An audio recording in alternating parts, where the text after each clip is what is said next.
우리 1장 26절, 27절 이 두 절에는 경건이라는 것에 대해서 우리에게 말씀하고 있습니다.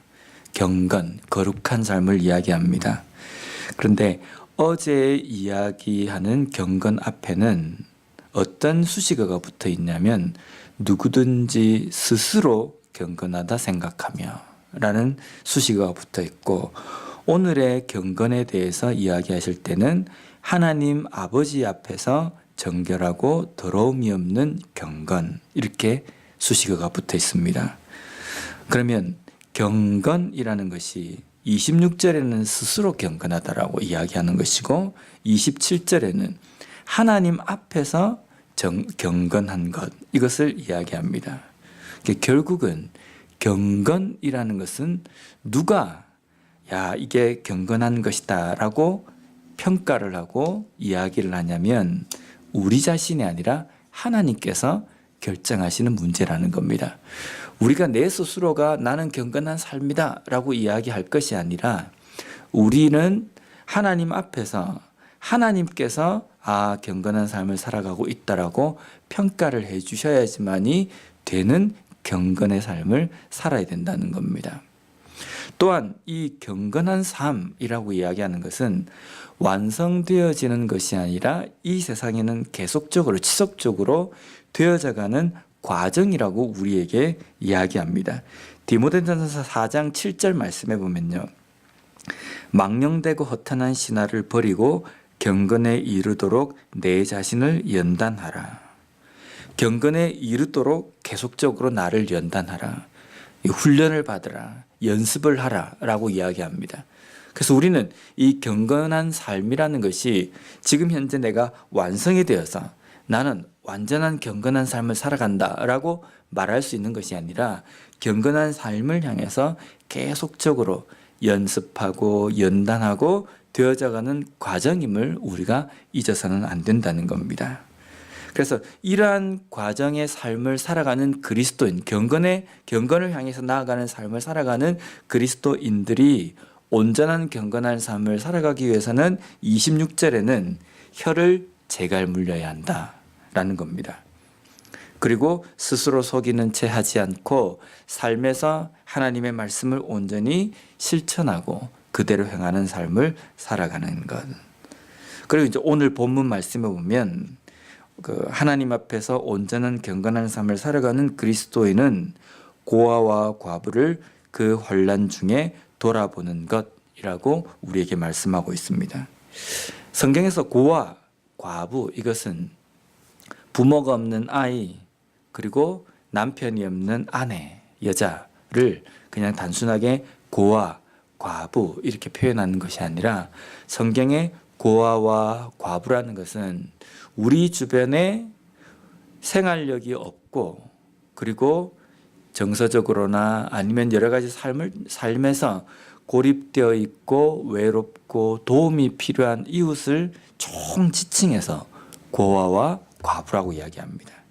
그러면 결국은 성경에서 고아와 과부를 돌보라는 것은 내 주변에 나의 도움이 필요한 사람에게 온전히 도움을 주고 그들을 구제하고 그들을 돕는 삶을 살아가는 것, 그것을 우리에게 명령하십니다. 우리는 누군가에게 도움을 주거나 아니면은 구제를 하거나 아니면은 그들을 옆에 함께 우리가 힘을 북돋아주는 그 대상에 대해서, 첫 번째 대상에 대해서는 나와 관계가 있고 나와 어떤 친분이 있는 그런 사람이 1차적인 그러한 내가 도와야 될 대상이라고 우리가 생각합니다. 근데 마태복음 5장 46절 말씀에 보면 예수님께서 이렇게 말씀하십니다. 너희가 너희를 사랑하는 자를 사랑하면 무슨 상이 있으리요? 세리도 이같이 아니하느냐? 너희가 너희 형제에게만 무난하면 남보다 더하는 것이 무엇이냐? 이방인들도 이같이 아니하느냐? 우리가 사랑하는 것, 구제하는 것, 이것은 믿는 사람이건 믿지 않는 사람이건 우리가 함께 신앙생활하고 있는 우리 교회 성도이건 아니면 우리 교회 밖에 있는 사람이건 때로는 나와 관계가 있건 나와 관계가 없건 또 더 나아가서는요, 나를 좋아하는 사람이건 때로는 나의 원수이건 어떤 사람이든지 우리는 사랑하고 긍휼을 베풀고 도와야 되는, 돌봐야 되는 대상으로 성경에서는 우리에게 말씀하고 있다는 겁니다. 다시 오늘 본문 말씀에 보면 27절 보면 하나님 아버지 앞에서 정결하고 더러움이 없는 경건은 곧 고아와 과부를 그 환난 중에 돌보고 또 자기를 지켜 새 속에 물들지 아니하는 그것이니라. 고아와 과부를 돌보고 구제를 잘 하는 사람이 경건한 삶을 살아가고 있다라고 이야기한다고 한다면 솔직하게 교회를 다니고 있는 우리 그리스도인인 우리보다 더 많이 구제하고 더 많이 이웃을 돌보는 그런 사람들이 많이 있습니다. 그러면 그 사람들은 우리보다 더 경건한 삶을 살아가고 있다라고 우리가 말할 수 있는가? 거기에서 이제 더 나아가서는 오늘 본문에 보면 스스로를 세상으로부터 오염되지 않도록 지키는 새 속에 물들지 아니하는 삶을 살아가는 삶이라고 이야기합니다. 새 속에 물들지 않는다는 것은 우리의 마음을 지켜서 세상에 오염된 것으로부터 구별된 삶을 살아가는 것, 그것을 이야기합니다. 그것이 곧 하나님의 말씀과 함께 살아가는 삶을 이야기합니다. 때로는 이 세상에 결정하는 문제거나 애매한 어떤 일에 대해서 우리는 다수결의 원칙을 이야기합니다. 많은 사람들이 그게 있기 때문에 그것은 옳은 것이다. 이게 다수결의 원칙입니다. 우리의 신앙은 다수결의 원칙이 아닙니다. 모든 사람들이 거기에 있다 할지라도 99%의 사람들이 그 길을 선택하고 그 길에 서 있다 할지라도 하나님의 말씀에서 그게 아니라고 한다면 1%가 서 있는 그 자리에 서 있는 것이 우리의 믿음이라는 겁니다. 세상은 계속적으로 급변합니다. 근데 그 급변하는 것이 좋은 것으로 급변하는 것도 있지만 도덕적인 어떤 관념이나 아니면 세상적인 어떤 문화적인 기준이나 이런 것들이 점점점 성경과 반대되는 어떠한 것을 주장하고 그것이 옳다라고 이야기하는 쪽으로 변해가는 경우도 있습니다. 그래서 만약에 세상적인 어떤 문화적인 기준과 가치 판단의 기준으로 삶을 살아가게 되면 성경과 위배되는 말씀과 위배되는 삶을 살아갈 수 있다는 겁니다.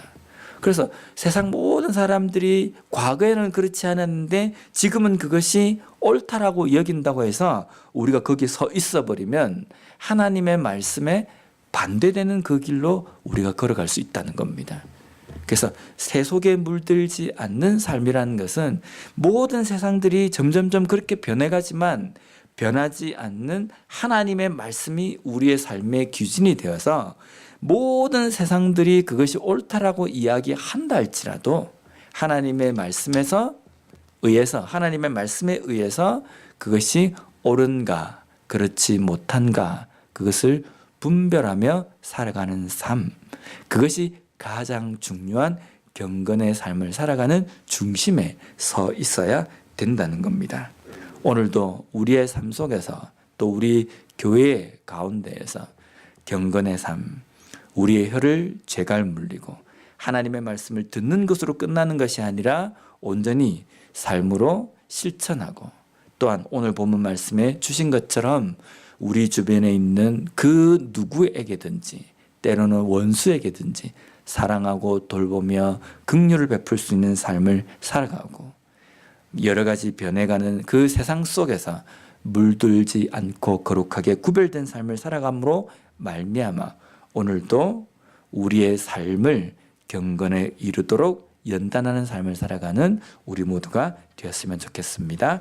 기도하겠습니다. 하나님, 경건이라는 것은